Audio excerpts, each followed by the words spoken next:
কম আমার কাছে 3টা দলিল আছে যে ওসমান এর চাইতে দামি মানুষ আছে। 3টা ভাবে হযরত ওসমানকে দামি মানুষ হিসেবে গণনা নাও করা যায়।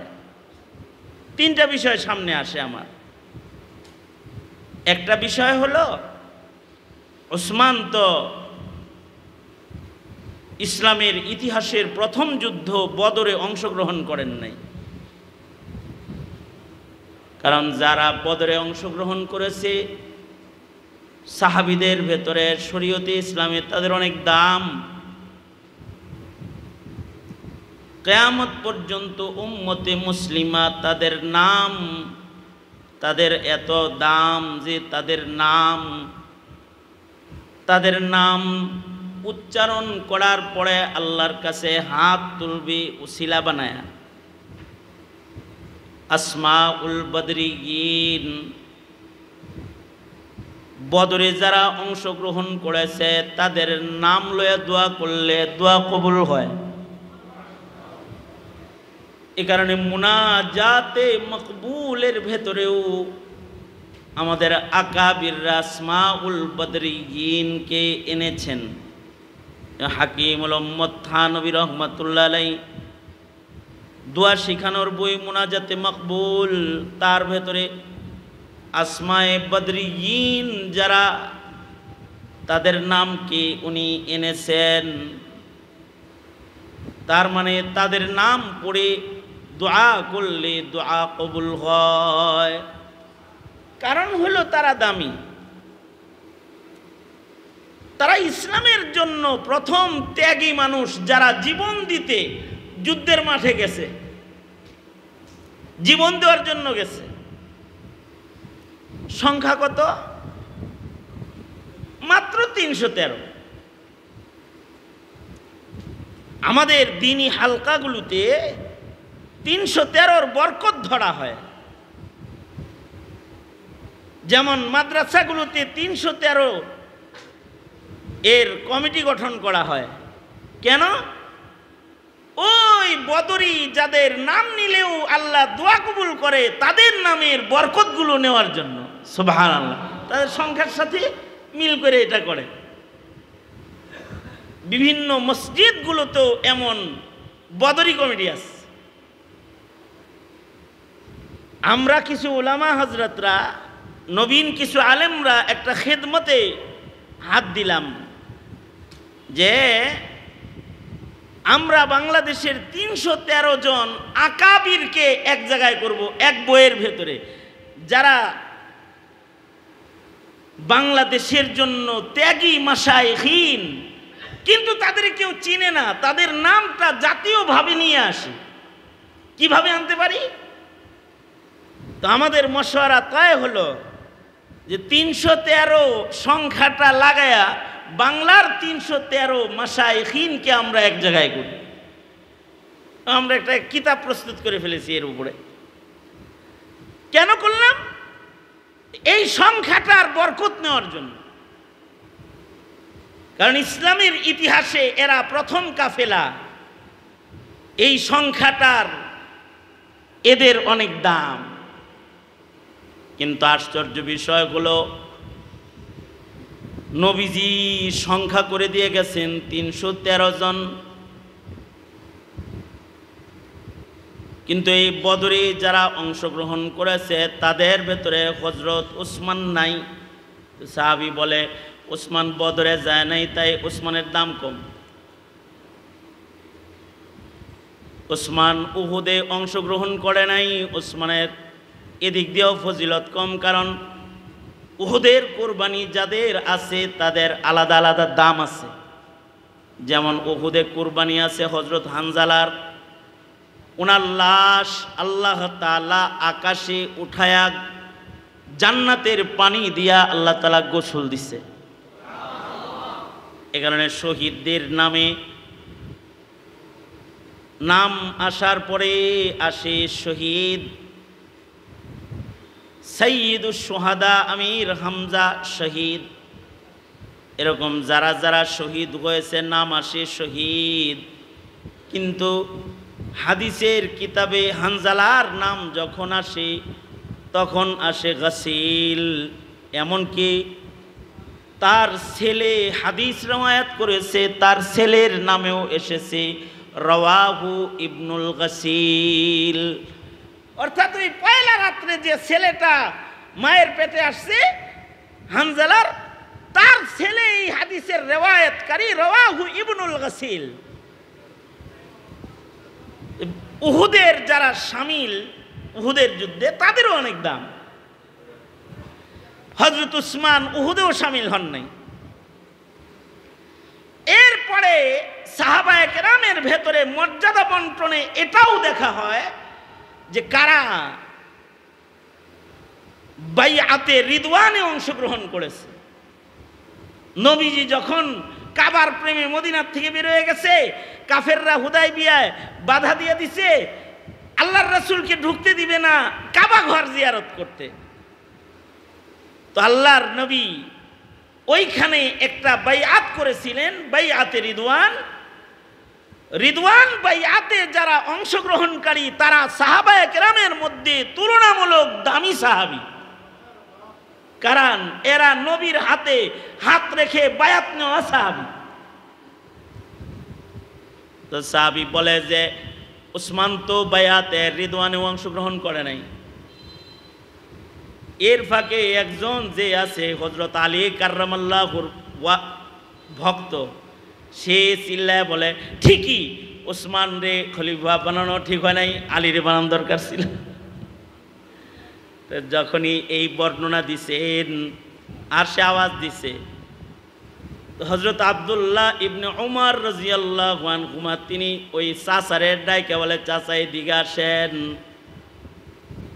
তিনটা দুর্বলতা বললাম আর লাভ দিলেন। মানুষের নজরে এটা দুর্বলতা, কিন্তু হযরত উসমানের এগুলো দুর্বলতা নয়, বরঞ্চ এগুলো তার ফজিলত বাড়ার কারণ। কেন উসমান বদরে যাইতে পারে নাই? কারণ কি? কারণ হলো, কারণ শুনেন আগে, কারণ হলো তখন হযরত উসমানের স্ত্রী নবীজির কন্যা অসুস্থ। হযরত উসমান ঠিকই বদরে যাওয়ার নিয়ত কইরা বাইরে আসলেন যুদ্ধার সাজে। আল্লাহর রাসূল বললেন, উসমান তোমার ঘরে আমার মেয়ে মরণ শয্যায় শায়িত, তুমি যুদ্ধে যাইতেছো, যাও, যাওয়ার অধিকার তো তোমার আছে, কিন্তু বাপ হিসেবে আমার একটা দায়িত্ব হলো আমার মেয়ের শেষ সময়ে বাপ হয়ে তার পাশে থাকা। তুমি যদি যুদ্ধে যাও তাহলে আমাকে বাপ হিসেবে আমার কন্যার পাশে থাকতে হবে। আর যদি তুমি আমার মেয়ের খেদমতে থেকে যাও তাহলে আল্লাহ আল্লাহর রাসূল তোমাকে নিয়তের কারণে পায়া গেছে, তাহলে আমার যুদ্ধের ময়দানে অংশগ্রহণ করা সহজ হয়ে যাবে। বাপ থাকলো না তো কমাস কম স্বামী খেদমতে থাকলো। সুতরাং তুমি যাইও না, আমি বদরে যাই। সাহাবায়ে কেরাম তো এটা জানতেন যে নবীর মুখে যা উচ্চারিত হয় এগুলো নবীর কথা নয়। বলেন তো ওগুলো কার কথা? হযরত উসমান বললেন আমি রাজি। হযরত উসমান চলে গেলেন। কিন্তু নিয়াতুল মুমিন খায়রুম মিন আমালিহি,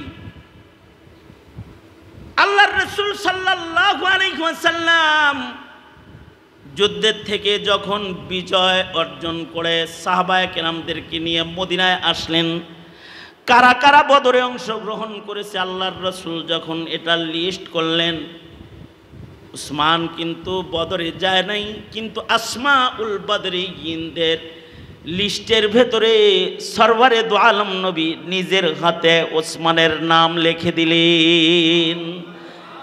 যে উসমান জিসমান বদরে ছিল না জিসমানি ভাবে, কিন্তু রুহানি ভাবে সে ছিল, কারণ তার দিল তখন বদরের মাঠেই পড়েছিল। এ কারণে দিলের একটা হিসাব আছে, কালবুহু মুআল্লাকুন বিল মাসাজিদ। আর একটা দলিল দিতেছি যে যাদের হৃদয় মসজিদে ঝুলে থাকে, দিল বাড়ি থাকে সে, কিন্তু দিল থাকে মসজিদের ভিতরে। ইকামতে সালাতের গুরুত্ব তার এত বেশি, ঘরে থাকলেও কালবুহু মুআল্লাকুন বিল মাসাজিদ। এই যে দিলের নিয়তের হালত, এইটার কারণে আল্লাহ তাআলা এই মানুষগুলাকে আরশে আযীমের ছায়া প্রদান করবে, নিজের ছায়া প্রদান করবে। কখনো কখনো না থেকেও ক্ষমা পাওয়া যায়, অথবা কখনো কখনো না থেকেও সে হাজির হিসাবে গণনা হয়ে যায়, যদি এই হাজির না হওয়ার পিছনে যথাযথ কোনো কারণ বিদ্যমান রয়। এই মাহফিলে অনেকে আইতে চাইছিল, তাদের হযরত উসমানের মতো ওজরে মাকুল যে সন্তান নিয়ে ময়মনসিংহ যাইতেছে, অথবা কেবলই বের হয়েছে ওই সময় বৃষ্টি আসছে, বৃদ্ধা মা বলতেছে বাবারে মেঘের ভিতরে বাইর হইস না। নিয়ত করছে মাহফিলের, কিন্তু কোন ওজরে মাকুলের কারণে ঘরে চলে গেছে। জাওয়াজ হবে, যত সওয়াব হবে ঘরে বসে সে উসমানের মতো পাইতে থাকবে, ঘরে বসে বসে পাইতে থাকবে। আল্লাহর রাসূল শুধুই মাত্র নামটা লিখলেন তা না, আল্লাহর নবী হযরত উসমানের গনিমতের অংশদার হিসেবেও তাকে গনিমতের হিস্সা দান করলেন। যারা যুদ্ধ করে তারা যুদ্ধে লব্ধ গনিমতের অংশ পায়, যারা যুদ্ধ করেছে তাদের যেমন নবী গনিমত দিলেন, ঠিক সম পরিমাণে গনিমত আল্লাহর রাসূল হযরত ওসমানকে দিলেন। এবার বলেন তো, উনি কি না থাইকা পিছাইছে না আরো আগাইছে? বুঝা কইছেন না? না বুঝা? বুঝা যদি কয়ে থাকেন তো এত আস্তে কইছেন কে? কি বলেন, উনি কি পিছাইছে না আগাইছে আরো? আপনারা যারা আইছেন এখানে, আপনাদের নিয়তের গরমিলের কারণে পিছে পড়ে যেতে পারেন। যারা আইতে পারে নাই তাদের নিয়ত যদি ভালো হয় তাহলে তারা আবার আগেও যেতে পারে। আর হযরত উসমান যে উহুদে যান নাই, উহুদের মাঠে যারা গেছে তাদেরও তো কিছু ভুল হইছে। নবী দাঁড়ায় থাকতে কইছে, তারা গনিমত কুড়াইতে আইছে।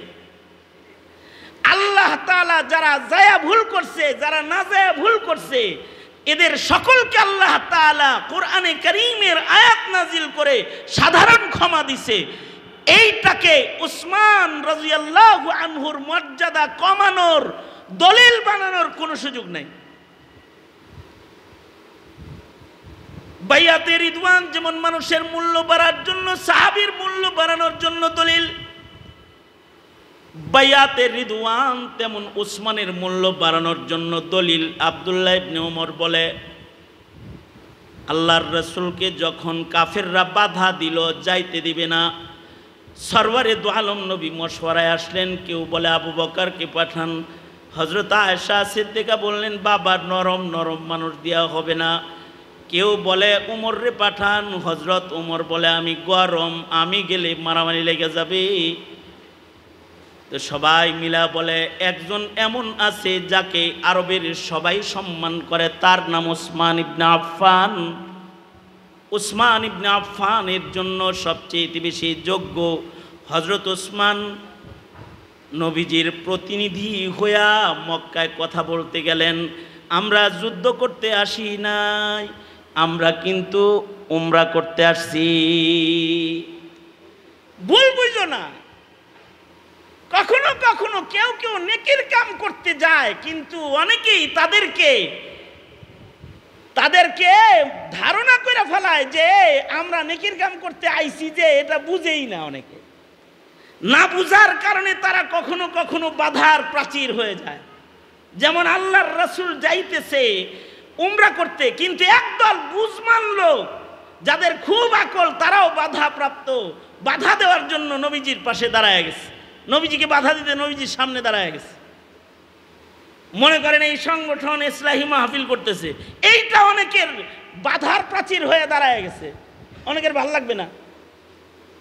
কারণ তারা ধারণা করবে যে এ বুঝি আমাগরে নিচে নামাইতে আইছে। আসলে কিন্তু নবী যাইতেছেন তওয়াফ করতে, কিন্তু তাদের ধারণা হলো নবী যাইতেছেন যুদ্ধ করতে। তো হযরত উসমান যখন যা বললেন, আল্লাহর রাসূল তো যুদ্ধে আসেন নাই, উমরা করতে আইছেন। তাই নাকি? তো তুমি যেহেতু বলছো বিশ্বাস করছি উমরা করতেই আসছে, কিন্তু তুমি উমরা করে চলে যাও, মুহাম্মদুর রাসূলুল্লাহ সাল্লাল্লাহু আলাইহি সাল্লামকে আমরা উমরা করতে দিব না। এজন্য দিব না যে তিনি উমরা করলে সারা দুনিয়ায় খবর হয়ে যাবে আমরা পরাজিত আর মুহাম্মদ ইবনে আব্দুল্লাহ বিজয় হয়ে গেছে, তা আমরা এরকম পরাজয়ী হব না। তো হযরত উসমান বললেন, যেই ঘর ইহরাম পরা অবস্থায় মুহাম্মদুর রাসূলুল্লাহ সাল্লাল্লাহু আলাইহি সাল্লাম তওয়াফ করতে পারবে না, অমন ঘর ওসমানও তওয়াফ করবে না। তো হযরত উসমান তওয়াফ না করে আল্লাহর রাসূলের দিকে অগ্রসর হইলেন। সুলাহ হবে এখন, যে আসতে দিব না এটাই ফাইনাল, তবে সুলাহনামা হতে পারে, যুদ্ধ হবে না, একটা সুলাহনামা হয়ে যাক। এই যে হযরত উসমান সব রেডি করে আইতে আইতে খবর হয়ে গেছে কতিলা উসমান, উসমানকে শহীদ করা হয়েছে, উসমান শহীদ হয়ে গেছে। আল্লাহর রাসূল এই শাহাদাতের সংবাদ শুনে একটা বায়াত করেছিলেন, যে বায়াতকে বলা হয় বায়াতে রিদওয়ান। নবীজি হাত পেতেছিলেন আর সকল সাহাবীরা নবীর হাতে হাত রেখেছিল। যারা নবীর সাথে উমরা করতে গেছে সব রাসূলের হাতে হাত রেখেছে। একজন মানুষ এই বায়াতে নাই। আল্লাহর রাসূল সবার হাত যখন নবীর হাতের উপরে পড়েছে, নবীজি নিজের হাতটা উঠায় বললেন, তোমাদের সবার হাত আমার হাতের উপরে আছে, আজকের বায়াতে একজনের হাত এখানে নাই, তার নাম ওসমান। আমি ওসমানের পক্ষ থেকে এই বায়াতে আমার বাম হাতটাকে ওসমানের হাত হিসেবে তোমাদের হাতের উপরে রাখলাম। তার মানে ওসমান না থেকেও নবীর হাতই ওসমানের হাত হয়ে গেছে। আর এই বায়াতের অবস্থান এত মজবুত, কারণ আল্লাহ বলে ইয়াদুল্লাহি ফাওকা আইদিহিম। রাসূল আপনি দেখেন আপনার হাতের উপরে, সাহাবীদের হাতের উপরে আরেকটা হাত আছে, ওইটা আমার হাত। তার মানে ওসমানের হাতের উপরে আল্লাহ পাকের হাত। বয়ান শোনার পরে সবাই বলে তাইলে তো হযরত ওমর ঠিকই করছে কামটা, ওসমানী খলিফা হওয়ার যোগ্য। তো কখনো কখনো চলে যায়ও সব পাওয়া যায়, যদি ওজরে মাকুল পাওয়া যায় অথবা শরঈ কারণ পাওয়া যায়, তখন সে থাকে না, কিন্তু তার পক্ষ থেকে আল্লাহ তাআলা উকিল নিযুক্ত করে দেয়। কিছু কিছু মানুষ আছে, আমাদের আকাবিররা বলেন, কিছু কিছু মানুষ আছে এরা কাবায় যাইতে পারে না, কিন্তু ফেরেশতারা তাদের আকৃতি ধইরা কাবা তওয়াফ করে। তারা ইশকের কারণে আল্লাহ তাআলা তার পক্ষ থেকে ওকিল নিযুক্ত করে দেয়। কারণ নিয়াতুল মুমিন খায়রুম মিন আমালিহি। সুতরাং যারা আসতে পারে নাই, আল্লাহ তাদের নিয়তের জাযা তাদের দান করুক। আর আমরা যারা এই গরমের ভিতরে বয়ে পড়ছি, আমাদেরকে আল্লাহ তাআলা আমাদের নেক নিয়তের আজর দান করুক। জোরে বলেন আমিন। আরো জোরে আওয়াজ করে বলেন আমিন। আমি একটা আয়াত পড়ছি, যে আয়াতে আল্লাহ তাআলা 3 কাম করতে বলেছেন। কারণ মানব জীবনের সকল কর্ম 2 ভাগে বিভক্ত। কিছু কর্ম হবে ইবাদত আর কিছু হবে মাসিয়াত। ইবাদত নিজের শক্তিতে করা যায় না, আল্লাহর তৌফিক লাগে। ইবাদতের শক্তি টাকা দিয়া হয় না, ইবাদতের শক্তি দেহের শক্তি দিয়া হয় না, ইবাদতের শক্তি যে কলবের শক্তি দিয়া হয়। এই কলবটা সুন্দর করার জন্য 3টা বড় আমল আছে, যে আমলের বর্ণনা আমার তিলাওয়াতকৃত 21 নম্বর পারার পয়লা আয়াতে আছে। আল্লাহ তার বন্ধুকে বললেন 3 কাম করেন। উতলু মা উহিয়া ইলাইকা মিনাল কিতাব, আপনার কাছে অবতীর্ণ কোরআন আপনি তিলাওয়াত করেন, এটা একটা কাজ। কারণ তিলাওয়াতুল কোরআন এমন একটা ইবাদত, আমাদের কিন্তু ধীরে ধীরে কোরআন তেলাওয়াত কমতাছে। কারণ আগে কোরআন তেলাওয়াত করতো, এখন পত্র পত্রিকা, বই, ফেসবুক, মোবাইল, ইন্টারনেট এগুলো দেখে। আগে কোরআন তেলাওয়াত করতো, এখন কোরআন তেলাওয়াত করার টাইম পায় না। কারণ হলো প্রযুক্তির উন্নতি এত সরু সামান হাতে এনে দিয়েছে যে সরু সামানের কারণে কোরআনে কারিমের কাছে যাইতে পারে না। অথচ কেউ যদি কোরআনে কারিম শুধু পড়ে, বুঝা লাগবো না, না বুঝেও যদি কেউ পড়ে, তো তার অক্ষরে অক্ষরে নেকি হবে, তার কলব পরিষ্কার হবে, তার হৃদয়ে আল্লাহর মোহাব্বত বাড়বে। আল্লাহু আকবার বলেন। পড়লেই লাভ হবে। পড়লে শুধু যে পড়ে তার লাভ না, যার কানে যায় কোরআন তারও লাভ। ওয়াইদা তুলিয়াত আলাইহিম আয়াতুহু যাদাতহুম ঈমানা, কোরআনে কারীম তিলাওয়াত শুনলে ঈমান এমনি বেড়ে যায়। মুমিনের সামনে কোরআন পড়লে ঈমান বেড়ে যায়। কোরআন যত বেশি পড়ে সে আল্লাহর তত মাহবুব হয়ে যায়।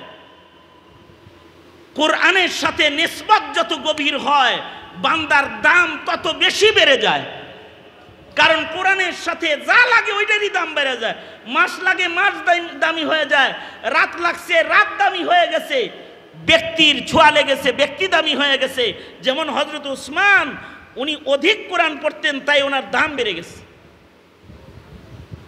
হযরত উসমান কি পরিমাণ কোরআন পড়তেন, আমি পরিমাণটার একটা মাপ আপনাদের কাছে বলি, শোনার সাথে সাথে একটু তসবি টসবি পড়েন, সুবহানাল্লাহ কইেন আর কি, বুঝেন নাই কথাটা? হযরত উসমান এত কোরআন পড়তেন যে উনি 2 রাকাত নামাজে পুরা কোরআনে মজিদ খতম করতেন, 1 রাকাতে খতম করে ফেলতেন। 2 রাকাত না, 1 রাকাতে খতম করে ফেলতেন হযরত উসমান, এত কোরআন শরীফ পড়তেন। আর উনি বলতেন, দুনিয়ায় আমার কাছে সবচেয়ে পছন্দের আমল তিলাওয়াতুল কোরআন। কোরআনে কারীম তিলাওয়াত করলে খালি দামি হয় তা না, তিলাওয়াত করলে কলব সুস্থ হয় খালি তা না, কোরআন তেলাওয়াত করলে দেহও সুস্থ হয়। এমনকি কোরআন পড়ে দম করলেও রোগী ভালো হয়।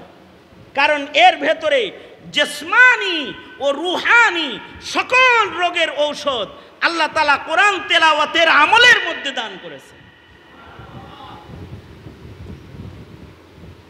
ওয়ানুনাজ্জিলু মিনাল কুরআনি মা হুয়া শিফাء, ওয়ানুনাজ্জিলু মিনাল কুরআনি মা হুয়া শিফাء ওয়া রাহমাতুল লিল মুমিনিন ওয়ালা ইয়াজিদু যালিমিনা ইল্লা খাসারা। কোরআনে রোগ মুক্তি আছে, শিফা আছে, জিসমানি রুহানি। কোরআন আমার জন্য রহমত, মুমিনের জন্য রহমত, কাফেরের জন্য জহমত। আমাদের জন্য মুসলমানের জন্য কোরআন হলো রহমত, কিন্তু বেদনার বিষয় হলো শতকরা 99% মুসলমান আল্লাহর কালাম পড়া জানে না। শুধুই মাত্র কওমি মাদ্রাসার খাঁটি ছাত্র ছাড়া বিশুদ্ধ কোরআনে কারীম তিলাওয়াতকারী পাওয়া মুশকিল হয়ে যায়। এ তালবে ইলমরাই কোরআন শরীফ পড়া জানে। এই কারণেই মসজিদে ইমামের সংখ্যা তালবে ইলম, কোন কলেজের প্রফেসর ইমাম খতিব না। কারণ নামাজ পড়তে তো কোরআন শরীফ লাগে। যারা কোরআন শরীফ পড়া জানে না তাদের নামাজ নামাজ না। কারণ কোরআনের তিলাওয়াত ছাড়া নামাজ হয় না। কমপক্ষে কিছু সূরা তাকে মুখস্থ করতে হবে নামাজ পড়ার জন্য। গলত তরিকায় না, তাজবিদ সহ শুদ্ধ কায়দায় কোরআনকে ভেঙ্গে চুরে না, অল্প পড়ুক, 2টা সূরা 3টা সূরা পড়ুক, কিন্তু শুদ্ধ করে পড়বে। সর্বনিম্ন যদি 3টা সূরাও জীবনে কেউ মুখস্থ না করতে পারে শুদ্ধ করে, তো তুই কেসে মুসলমান হয় রে? মুসলমানটা কোন কোয়ালিটির মুসলমান? 3টা সূরা মুখস্থ করতে পারস নাই? কমপক্ষে 3টা সূরা মুখস্থ কর। সূরাতুল ফাতিহা সাথে 2টা ইন্না আতায়নার কুল হুয়াল্লাহ যদি মুখস্থ করে, তাও তো ফরজ নামাজ আদায় হয়ে যায়। সুফা ভাগ করে করে সুন্নত নফল হয়ে যায় একই সূরা পড়ে পড়ে। এতটুকুও পারে না মুসলমানের সন্তান এখন। যদি বলা হয় ইমামের সামনে আপনি 2 রাকাত নামাজ পড়েন, জোরে করে পড়েন যেন দোয়া কালাম সব শুনি, কইব হুজুর মাফ চাই। এই কারণে ইমাম সাহেব ছুটিতে গেলে ইমামতি করার মুসল্লি নাই, সংখ্যা কম, ইল্লা মাশাআল্লাহ। আর যদি ফজর হয় ওইটা, কারণ ফজরের সাথে হইলো কোরআনের সাথে বেশি সম্পর্ক। মূর্খ লোকেরা ফজর পড়াইবার সাহস পায় না।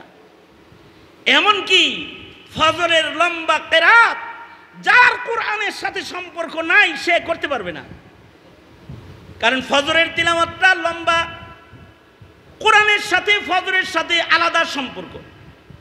আল্লাহ তাআলা আলাদা করে করে ফজরে কোরআন পড়ার ইঙ্গিত দান করেছেন।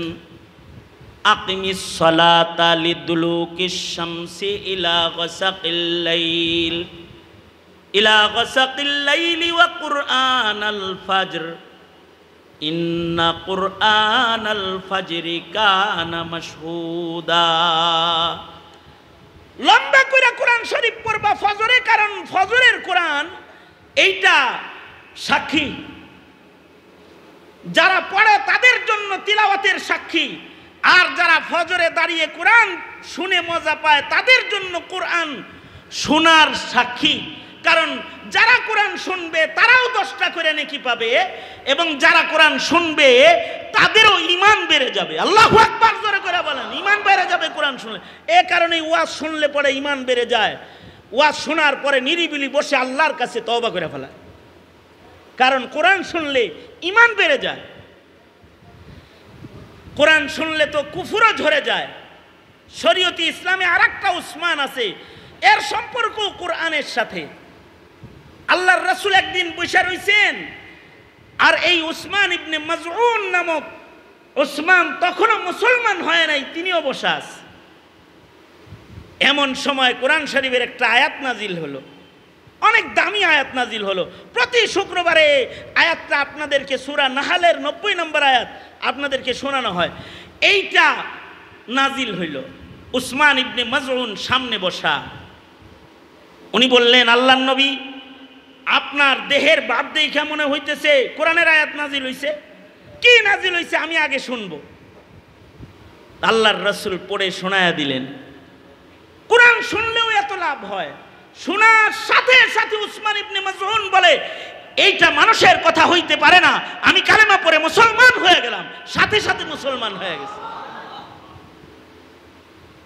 এ কারণে আল্লাহর রাসূলের উপরেও নির্দেশ, উতলু মা উহিয়া ইলাইকা মিনাল কিতাব। বন্ধু, আপনি আপনার উপরে অবতীর্ণ কোরআন, এটা আপনি তেলাওয়াত করেন। আর একটা কাম হলো আকিমিস সালাহ, নামাজ কায়েম করেন। নামাজ কায়েম করলে লাভ কি? বর্তমান সময়ের লস কি? বর্তমান সময়ে খুন বেশি, জেনা বেশি, লুটপাট বেশি, মদখোর বেশি, ঘুষখোর বেশি, পাপাচার করনেওয়ালা বেশি, দায়ুস বেশি, বেপর্দা বেশি, গিবত করনেওয়ালা বেশি, চগুলখুরি করনেওয়ালা বেশি, নাস্তিক বেশি, মুরতাদ বেশি, মুসলমানের বেশি বেঈমান আজি ঘোরাফেরা করে। শুধু বেঈমান ঘুরে না, খ্রিস্টানও ঘুরে। ওই যে এক দায়ী আছে আপনাদের এখানে আজকে হাজির, মুফতি জুবায়ের তার প্রতিনিধি। তো তাকে জিজ্ঞেস করলাম, তোমার সবচেয়ে ভাই আপনি কোন এলাকায় বেশি কাজ করেন? কয় হালুয়াঘাটের ওইদিকে বেশি করতেছি। কারণ কি? কয় ওখানে মুসলিম বেশে খ্রিস্টান আছে। মুসলিম বেশে কি আছে? খ্রিস্টান আছে। তো সুতরাং এখন মুসলিম দেশে খ্রিস্টান আছে, মুসলিম দেশে হাসিনা হিন্দুত্ববাদ কায়েম করে গেছে কোরআন আর নামাজের দোহাই দিয়ে। ডেলি 5 পারা কোরআন শরীফ পড়তো আর ডেলি 70 রাকাত নামাজ পড়তো।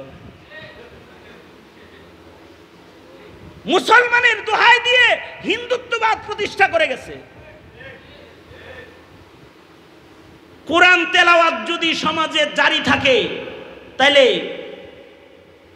মুসলমানের ঈমান নষ্ট হবে না, 1 নাম্বার। দ্বিতীয় নাম্বার, কোরআন তেলাওয়াত জারি থাকলে মুসলমান ভ্রান্ত হবে না। হাকিম মোহাম্মদ থানভী বলেছেন, যারা শুদ্ধ করে কোরআন শরীফ পড়া জানবে ওরা কখনো বেদাতি হবে না।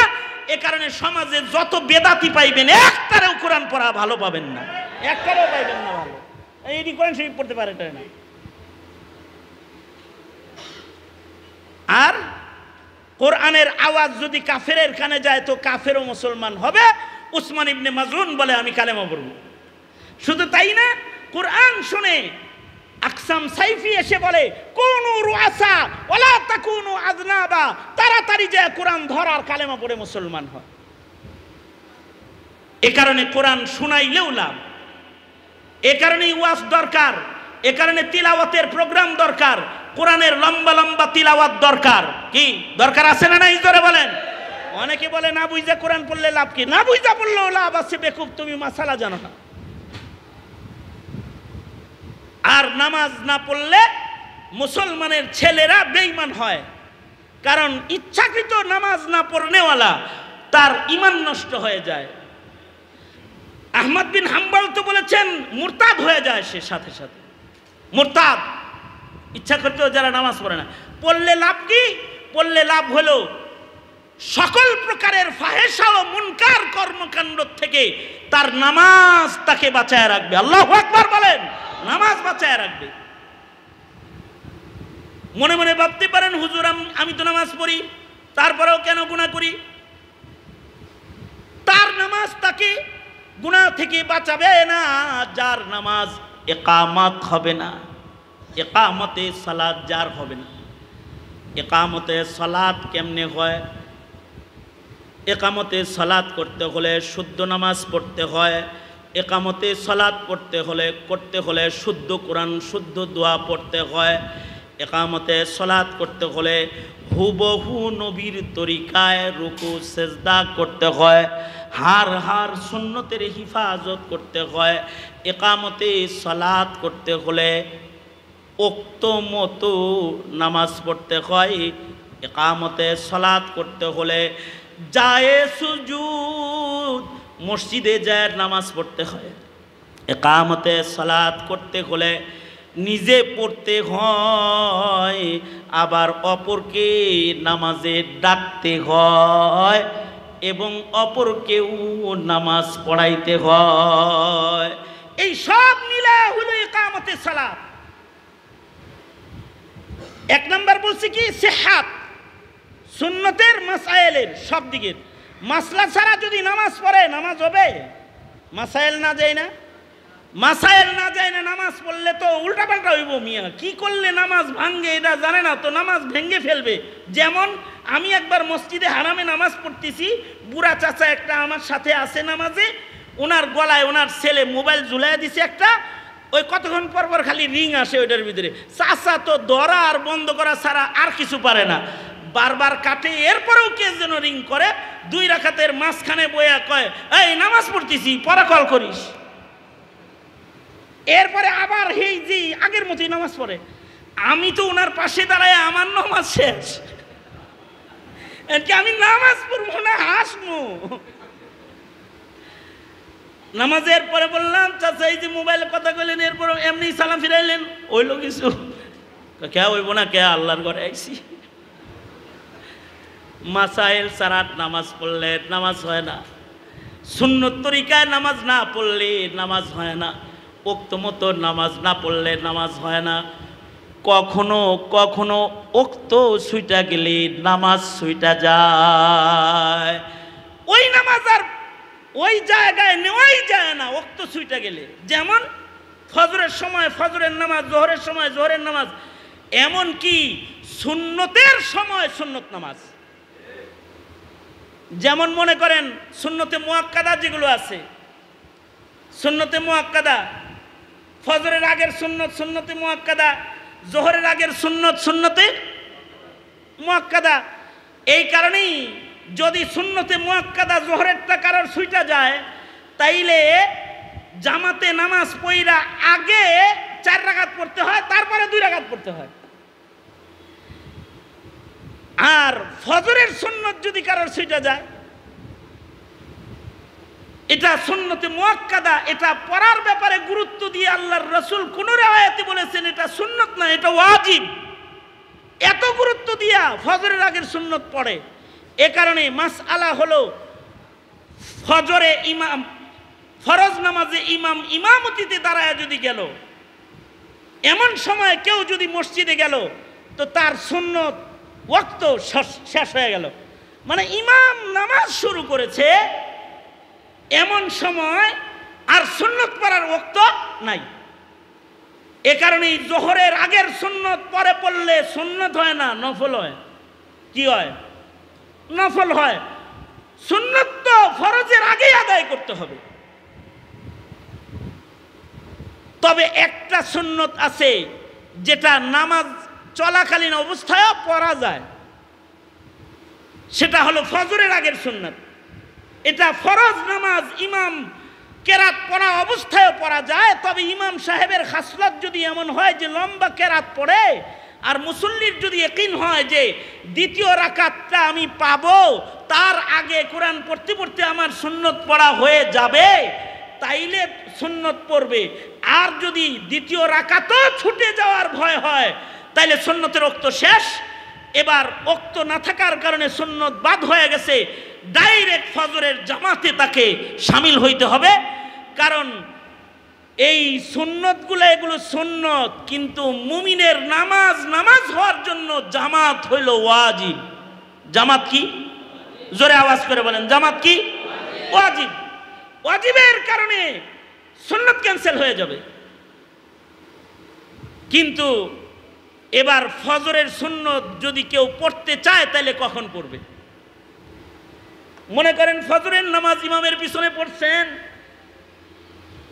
এরপরে ঘড়ির কাঁটা দেখেন যে সূর্য উঠতে এখনো পর্যন্ত 20 মিনিট বাকি আছে, তখন কি করব? সাথে সাথে ছুটে যাওয়া সুন্নতটা পড়ে লাইব। কি ওই যে মাথা নাড়ে দিতে কয় হ না, 2 সময় নামাজ নাই। আসরের পর থেকে মাগরিব পর্যন্ত নামাজ নাই। আসরের জামাতকেও পড়ে ফেলেছে, মাগরিব পর্যন্ত আর কোনো নফল সুন্নত নাই। ফজরের নামাজকেও জামাতে পড়ে ফেলেছে সূর্য উদয় পর্যন্ত, এখন আর কোনো নফল সুন্নত নামাজ নাই। যদি কেউ পড়তে চায় তাহলে সূর্য ওঠার পরে পড়তে হবে। এখন কেউ যদি এই মাসাইলগুলো না জানে আর ওয়াক্ত মতো নামাজকে আদায় না করে, ওর নামাজই তো হবে না। জুমার নামাজের খুতবা শুরু হয়ে গেছে, আর পণ্ডিত মশাই দরজা দিয়ে ঢুইকা তাহিয়াতুল ওযুর নিয়ত ধরছে, অথচ ইদা খারাজাল ইমাম, ইমাম যখন বের হয়ে যাবে কামরাত থেকে এবং মিম্বরে দাঁড়িয়ে যাবে, তো লা সালাতা ওয়ালা কালাম, আর কোনো নামাজও পড়া যাবে না, আর কোনো কথাও বলা যাবে না, ইমামের খুতবা শুনতে হবে। এটাই ফিকহি মাসআলা, ওয়াজিব। অথবা মনে করেন ওই যে জানে যে ফজরের নামাজ পড়ন যায়, সুন্নত আদায় করা যায় ইমাম যখন পড়ে তখনও। এখন কেউ যদি মনে করেন একদিকে নামাজ ফজর চলতেছে ফরজ, আর 2 ফরজ আদায়কারীর মাঝখানে দাঁড়ায় হে দুয়ায় মনে করেন যে এই সুন্নতে মুআক্কাদা পড়তেছে, আছে না এরকম কিছু লোক আছে? ফজরের সুন্নত পড়ে হইলো ফরজ নামাজ আদায়কারীর মাঝখানে দাঁড়ায়, আছে না নাই? মাঝখানে দাঁড়ায় পড়ে না? মিয়া মানুষ পড়ে ফরজ আর তুমি এনে পড়ো সুন্নত। হ্যাঁ, পড়তে পারবা ইনদা বাবিল মসজিদ, অথবা বারান্দায় যায় পড়ো, অথবা দরজায় দাঁড়ায় পড়ো। এই কাতারের ভেতরে নামাজ পড়লে তোর নামাজ হইব না। তুমি কি তাহলে ফরজের সাথে সুন্নত দিয়ে মশকরা করতেছ? এই যে মাসাইল, এই সকল মাসআলা জেনে কেউ যদি তাকবীরে উলার সাথে নামাজ আদায় করে জামাতে হাজির হয়, তাহলে তার নামাজটা তাকে গুনাহ থেকে বাঁচানোর নামাজে রূপান্তরিত হবে। জোরে বলেন সুবহানাল্লাহ। যদি নামাজ পড়ার পরেও গুনাহ না সারে, তাহলে বুঝবে যে ইকামতে সালাতের কোনো জায়গায় ত্রুটি রয়েছে। কিছু মানুষ আছে ইকামতে সালাতের কাজে অংশগ্রহণ করে না, নিজে ইবাদত করে কিন্তু নামাজকে জমিনে কায়েম করার জিম্মাদারি নেয় না রাষ্ট্রীয়ভাবে। যেমন ইসলামিক রাষ্ট্র যদি হয়ে যায় দেশটা, তাহলে তো সবাই নামাজ পড়তে হবে। যদি নামাজ না পড়ে তাহলে ইমামে আজম আবু হানিফা বলছেন জেলে ঢুকায় থবে, আহমদ বিন হাম্বল বলছে গলা কেটে ফেলবে। যদি শরিয়া আদালত কায়েম হয় তাহলে নামাজ কায়েম হয়ে যাবে। কিছু আছে এরা এই ভেজালটা নিতে রাজি না বিধায়ী নাস্তিকের রাজনীতি করে আর মুরতাদদের রাজনীতি করে। কিছু আছে এই মার্কা, ওরা হলো ইকামতে সালাতের বিরুদ্ধাচারণকারী। যারা ইকামতে সালাতের বিরুদ্ধাচারণকারী, ওদের ঘরে নাস্তিক জন্ম হবে না, মুরতাদ জন্ম হবে না, তো মুসলমান জন্ম হবে না। কি রে, বেনামাজির বাজারে কখনো ইমানের জন্ম হয় না, বরঞ্চ ইমান বেনামাজির বাজারের ঢেউয়ের বাড়িতে মরে যায়। তাইলে নামাজ কায়েম করার জন্য একটা সময় এসেছে। কুফরি মতবাদ আর নাস্তিক লালন পালনকারী যারা রাজনীতি, ধর্ম বিদ্বেষী রাজনীতি যারা করে, তাদের জুলুম অত্যাচার কেটে এখন আরেক নতুন প্রভাত এসেছে। এখন কিন্তু সময় এসেছে নামাজ কায়েম করার, রাজনীতি করার সময় এসে গেছে। সুতরাং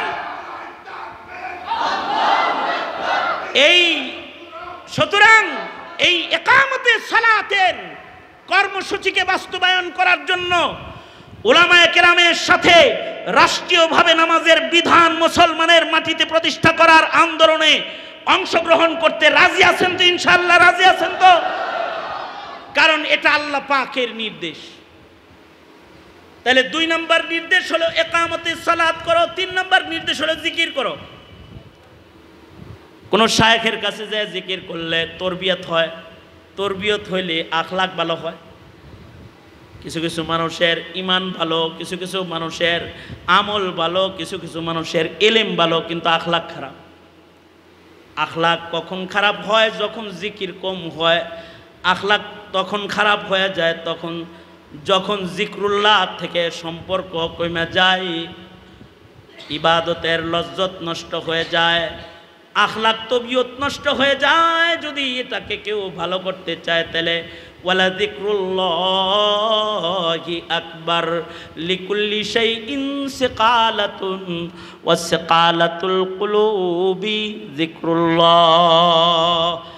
আন্দাজে মান্দাজে জিকির করলে উপকার হয় কম, কিন্তু যদি কোনো শায়েখে কামেলের সবক নিয়ে জিকির কেউ করে তো অল্প জিকির তাকে উপকারী করে।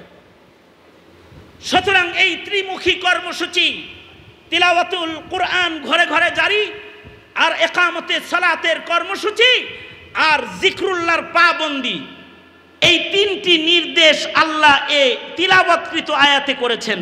আমরা এই তিনটা নবীজিকে যে আদেশগুলো আল্লাহ করেছেন, এটা নবীর উম্মত হয়ে আমরা মানতে তৈয়ার আছি না ইনশাআল্লাহ? কারা কারা তৈয়ার? এই